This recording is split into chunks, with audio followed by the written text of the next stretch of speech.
అమ్మా దేవనపల్లి కవిత మేడము మహిళల మీద మీకు దేవులాట ఎంతుందో చెప్పుండ్రి. హెల్త్ మినిస్టర్ గారికి నేను రిక్వెస్ట్ చేస్తున్నా, డెలివరీ అయ్యే టైంలో కొంత మంచి ప్రైవేట్ హాస్పిటల్కి పోతే ఎపిడ్యూరల్ అని ఒక మందు ఇస్తారు. ఆ మందు ఇస్తే నొప్పి లేకుండా డెలివరీ అయ్యి ఇప్పుడు గవర్నమెంట్ హాస్పిటల్లో 500 డెలివరీలు అవుతున్నాయి నెలకు. ఇన్నరా ఏమంటుందో ఇంకా మస్తుగానే అన్నది మొత్తం ముచ్చటి నుండి.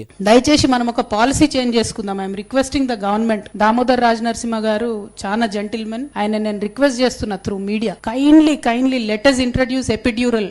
గర్భిణీలు పురిటి నొప్పుల బాధ పడకుండా మందును సర్కారు దవాఖానలో కూడా తీసుకురావాలి. ఆడబిడ్డలకు నొప్పుల తిప్పలు లేకుండా చేసేదందుకు ప్రభుత్వం యుగురం చేయాలని అన్న మేడం ఇంకో ముచ్చట కూడా అన్నది. అది కూడా నుండి గవర్నమెంట్ హాస్పిటల్లో ఎపిడ్యూరల్ పెట్టాలన్న ఆలోచన నాకు రాకపోవడం నిజంగా 100% నా రాంగే. 9 నెలలు మోసి పురిటి నొప్పులు అనుభవించి తొలి కానుపు మలి కానుపు 2 పిల్లల గన్న మీకు మీ నాయన ఏలుబడిలా ఒక పిల్లల తల్లి అయినా మీకు గర్భిణీ స్త్రీలు పడే నొప్పుల బాధ గురించి ఆలోచన రాకపోవుడు బాధని మీరే అంటుండ్రంటే మహిళా సాధికారత కోసము మీరు కృషి చేస్తామని చెప్పే మీకు ఆడోళ్ల బాధల గురించి వాళ్ళ నొప్పుల గురించి ఎంత బాధ బాధ్యత ఉంటుందో అర్థమవుతుంది. ఎట్లయితేని మేడము మగ మంత్రికి ఆడోళ్ల నొప్పుల గురించి మహిళా లీడర్ అయిన మీరు చెప్పిండ్రు కాబట్టి మంత్రి దామోదర సారు మా అర్థం చేసుకుని మీరు చెప్పిన మందు అందుబాటులో పెడతాడేమో. కవిత మేడం అంటున్న ఎపిడ్యూరాలు సూది వాడితే గర్భిణీలకు ఏం కాదా, ఎవరైనా వాడొచ్చా, అందులో కూడా రకాలు ఉన్నాయా అని ముచ్చట్లు అరుచుకొని మంచిదైతే కవిత మేడం చెప్పినట్టు సర్కార్ వెంటనే సర్కారు దవాఖానాలకు పట్టుకొస్తే మంచిగుంటది అంటుర్రు ఈ ముచ్చటిన్నోళ్ళు.